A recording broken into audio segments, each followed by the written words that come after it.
Durante quase 400 anos, milhões de cristãos ao redor do mundo leram, em suas próprias Bíblias, uma palavra que hoje intriga estudiosos, arqueólogos e especialistas em línguas antigas no mundo inteiro. Uma palavra que parecia simples. Uma palavra que ninguém questionava, mas que escondia dentro dela um dos enigmas mais curiosos de toda a história da tradução bíblica. Você já ouviu falar dela? Talvez até já a tenha lido, sem perceber. E quando descobrir do que se trata, você vai olhar para certas passagens da Bíblia de um jeito completamente diferente. Existe um animal mencionado repetidas vezes nas Escrituras.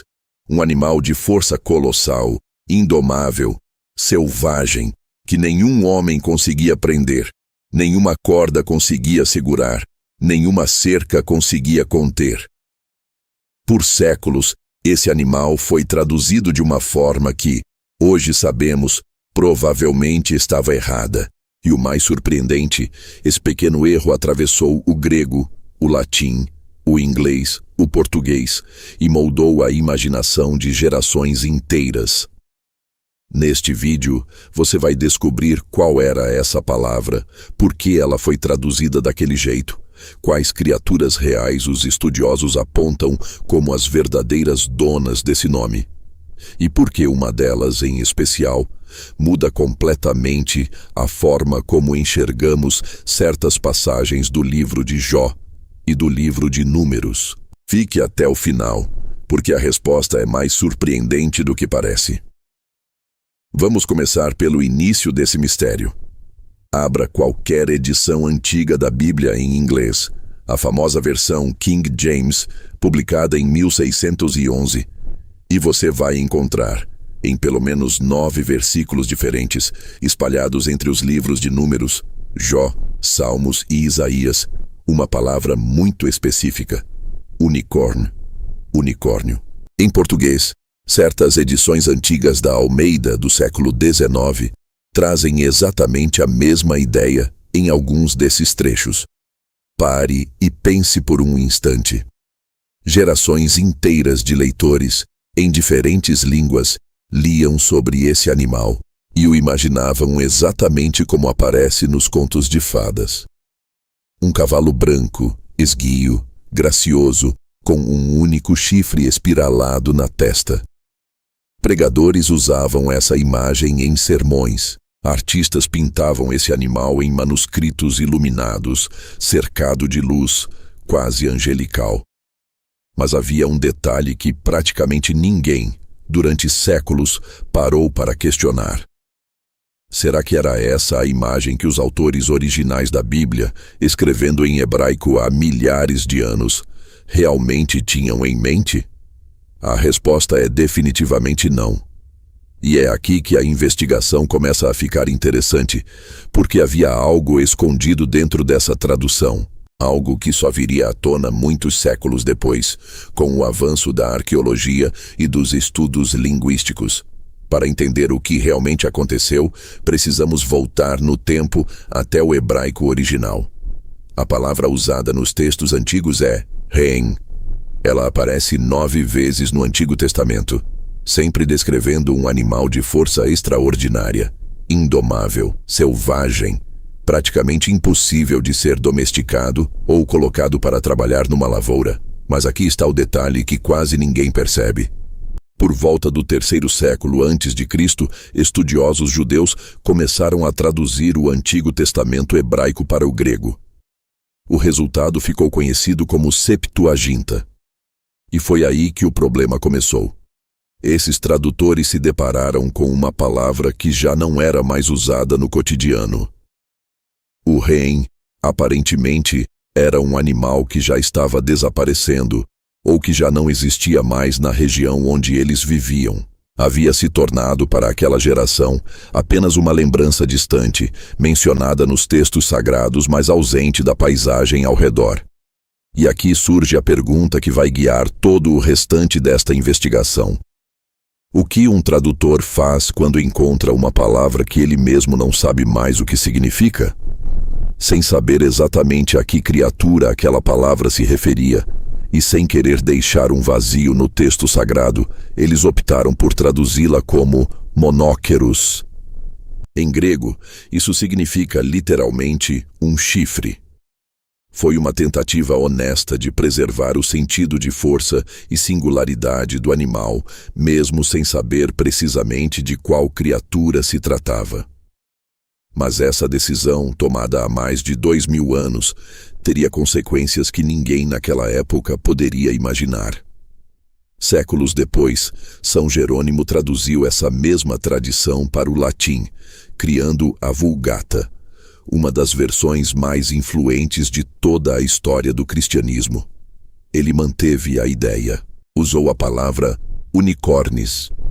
E foi assim que, muito mais tarde, os tradutores da Bíblia para o inglês e para outras línguas europeias, seguindo essa longa cadeia de traduções, escreveram unicorn. Um pequeno mal-entendido de uma época se transformou, ao longo de mais de 1500 anos, numa palavra fixada em milhões de exemplares da Bíblia ao redor do mundo. Só que existe um problema gigantesco nessa história. Se o rei não era um cavalo mítico com chifre espiralado, que animal ele realmente era? E por que isso importa tanto? Aqui começa a parte mais fascinante desta investigação, a busca pelos candidatos reais. Vamos conhecer primeiro 2 deles. E só depois vamos chegar ao terceiro, aquele que, para a maioria dos estudiosos sérios, reúne o maior conjunto de evidências. O primeiro candidato é o oryx, um tipo de antílope do deserto, de corpo robusto e chifres longos e retos. Visto de perfil, sob a luz forte do deserto, ele pode parecer ter apenas um chifre, já que os dois se sobrepõem visualmente. Por causa disso, alguns pesquisadores defenderam essa hipótese durante décadas. Mas o oryx, apesar de resistente, não é conhecido pela força quase incontrolável que os textos bíblicos atribuem ao rei.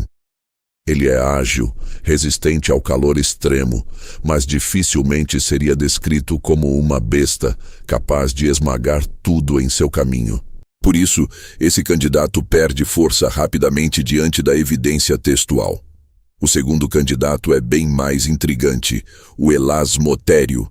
Estamos falando de uma espécie de rinoceronte gigantesco da Era do Gelo que podia pesar mais de 3 toneladas e carregava na testa um único chifre imenso, capaz de ultrapassar 1,5 metros de comprimento em algumas reconstruções. Fósseis dessa criatura já foram encontrados em regiões da Ásia, incluindo esqueletos surpreendentemente bem preservados na Sibéria. Alguns pesquisadores, de forma mais especulativa, sugeriram que memórias distantes desse animal, transmitidas por gerações através de histórias orais ou ossadas, encontradas por acaso, poderiam ter influenciado, indiretamente, a maneira como diferentes culturas imaginavam criaturas gigantescas de um único chifre. Mas é preciso ser honesto. Essa é a hipótese menos aceita entre os estudiosos da Bíblia, já que o elasmotério provavelmente já estava extinto muito antes da época em que os textos bíblicos foram escritos, e distante geograficamente da região onde viveram os autores das Escrituras. Ainda assim, ela mostra algo fascinante. Como a imaginação humana pode ter sido moldada ao longo de milênios por vestígios reais de animais gigantescos que um dia caminharam sobre esta mesma terra que pisamos hoje. Mas nenhum desses 2 candidatos explica de verdade a força brutal descrita nas Escrituras. Existe um terceiro candidato, e ele reúne muito mais evidências do que os 2 anteriores juntos. Mas antes de dizer qual é, deixe-me te mostrar por que ele é tão diferente dos outros. Imagine um pastor hebreu caminhando ao amanhecer, levando seu rebanho para pastar em um vale distante. O céu ainda está cinza. O ar é frio. O silêncio é quase absoluto, quebrado apenas pelo som dos cascos das ovelhas sobre a terra seca. E então, ao longe, entre as árvores baixas, algo se move. Uma sombra enorme. O pastor para, prende a respiração e de dentro da névoa surge um animal com quase 2 metros de altura na altura dos ombros. Chifres longos, curvados, afiados como lâminas forjadas. Músculos que se movem sob o couro como se fossem feitos de pedra viva. O pastor sabe, instintivamente, que não há cerca capaz de conter aquela criatura. Não há corda capaz de prendê-la. Nenhum homem, sozinho, ousaria se aproximar. Agora imagine encontrar esse animal sozinho, sem armas, sem escolta, apenas você e ele, cara a cara, no meio do deserto. Esse animal existiu de verdade. Não é lenda, não é mito. Os historiadores o chamam de Uro, ou Auroch, o boi selvagem ancestral de todo o gado que conhecemos hoje. E aqui vem um dos momentos mais marcantes desta investigação. Quando os cientistas, décadas atrás, reconstruíram completamente o esqueleto do Uro, unindo ossadas encontradas em diferentes escavações da Europa e da Ásia, peça por peça, vértebra por vértebra, e finalmente colocaram diante de si o esqueleto inteiro, montado em tamanho real. O silêncio tomou conta da sala, porque ali, diante deles, não estava a reconstrução de um simples boi. Estava uma das evidências mais impressionantes de que uma besta capaz de amedrontar civilizações inteiras havia realmente existido, havia realmente caminhado sobre esta terra. Esse animal era real. Ele foi visto. Ele foi temido. Ele foi retratado por civilizações inteiras, em pedra, em pintura, em memória coletiva. E é justamente por isso que a maioria dos estudiosos hoje aponta o Uro como o candidato mais forte para o verdadeiro rehém das Escrituras. Mas espere, antes de fechar essa conclusão, existe um detalhe que precisa ser dito com honestidade. Nem todos os especialistas concordam completamente. Alguns linguistas apontam que certas passagens do texto hebraico parecem sugerir um comportamento que o Uro, sozinho, talvez não explique por completo, especialmente em trechos que descrevem o rei quase como um animal solitário, distante até de sua própria espécie. Isso não derruba a hipótese do Uro, mas mostra que a ciência, quando é feita com seriedade, nunca fecha uma porta por completo. E é justamente essa humildade diante do texto antigo que torna essa investigação tão fascinante. Porque mesmo sem uma certeza absoluta, as evidências continuam apontando com muita força para a mesma direção. Por que essa hipótese é tão mais forte que as outras duas? Relatos de povos antigos, incluindo caçadores egípcios e mesopotâmicos, descrevem o auroch como um dos animais mais perigosos que se podia enfrentar, capaz de matar um homem adulto com um único golpe de chifre. Reis se orgulhavam de caçar essa criatura, porque isso provava sua própria coragem diante de algo praticamente invencível. Essa reputação de ferocidade e força bruta encaixa quase perfeitamente com a forma como o rei é descrito nas Escrituras. Uma criatura selvagem demais para ser colocada a serviço do ser humano, forte demais para ser dominada por qualquer laço ou corda. E foi justamente essa descoberta, cruzando linguística com biologia e história, que reposicionou o debate acadêmico sobre a identidade do rei. Mas a linguística e a biologia sozinhas não bastam. Era preciso encontrar provas concretas, tiradas diretamente do solo, algo que nenhum debate acadêmico pudesse contestar. E foi exatamente isso que a arqueologia entregou. Em escavações na Mesopotâmia, foram descobertos relevos esculpidos em pedra, retratando touros selvagens de força monumental, sendo caçados por reis em cenas cerimoniais cheias de detalhes, o tipo de imagem que reforça a força quase sobrenatural atribuída a esses animais na cultura da época. Esses relevos, preservados em museus até hoje, mostram o auroch como um símbolo de poder real, um animal tão perigoso que apenas reis e grandes guerreiros ousavam enfrentá-lo. E existe um detalhe nesses relevos que quase ninguém percebe. Em várias dessas esculturas, os chifres do animal foram trabalhados com um cuidado muito maior do que qualquer outra parte do corpo, entalhados com uma precisão quase obsessiva, como se os próprios artistas antigos quisessem deixar claro, para quem olhasse aquela pedra séculos depois, que aquele era o traço mais temido da criatura. Mas não parou por aí. Pinturas rupestres encontradas em cavernas da Europa, algumas com mais de 15 mil anos de idade, também retratam o auroque com riqueza impressionante de detalhes, mostrando um animal temido e respeitado, protagonista de caçadas registradas por artistas pré-históricos muito antes da própria escrita ser inventada. E aqui está o detalhe que poucos conhecem. Ossadas completas foram desenterradas em diversas regiões da Europa e da Ásia, permitindo aos cientistas reconstruir, com precisão quase cirúrgica, o tamanho, a musculatura e a força real dessa criatura, muito maior do que qualquer boi doméstico que conhecemos atualmente.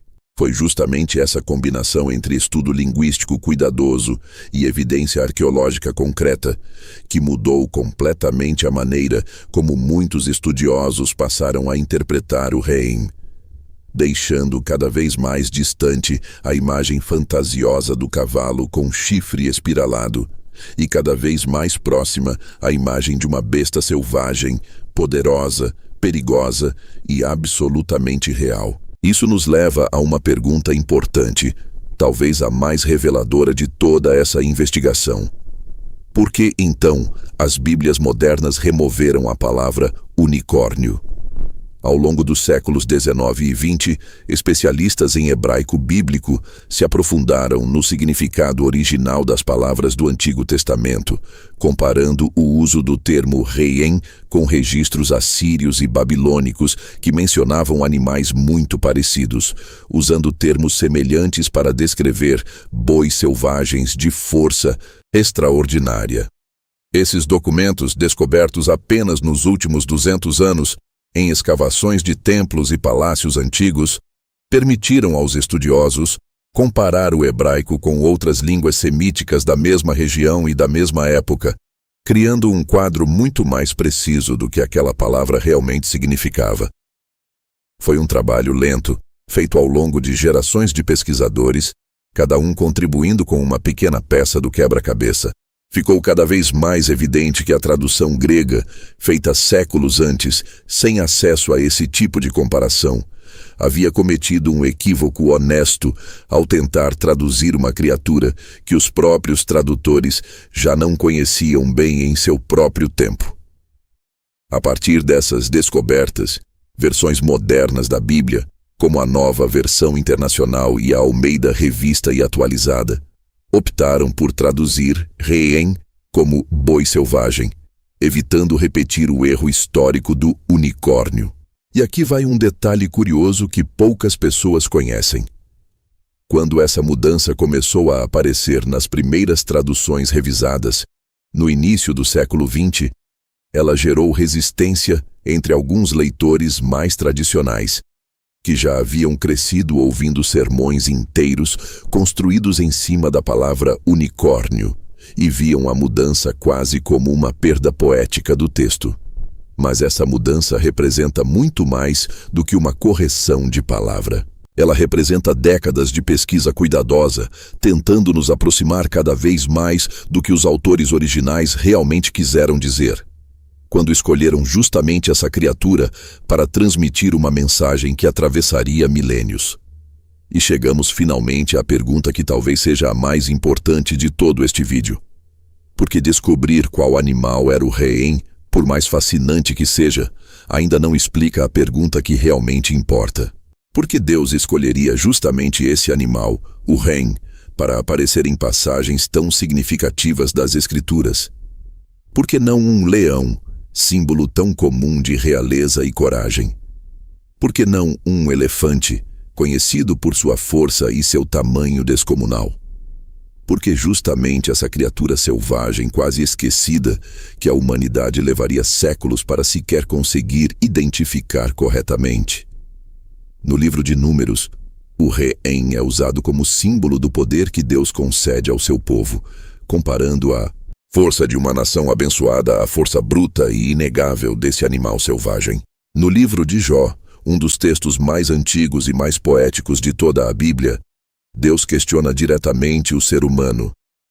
Seria possível domesticar essa criatura, colocá-la para arar a terra, confiar nela para o trabalho humano, prendê-la com cordas durante a noite?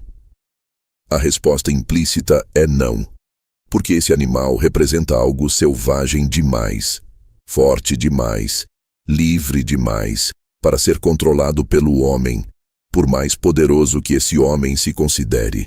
E é exatamente esse o ponto central da mensagem espiritual escondida por trás dessas passagens. Assim como o Re'em não podia ser domado por mãos humanas, a força e a soberania de Deus também não podem ser limitadas, reduzidas ou completamente compreendidas pela mente humana.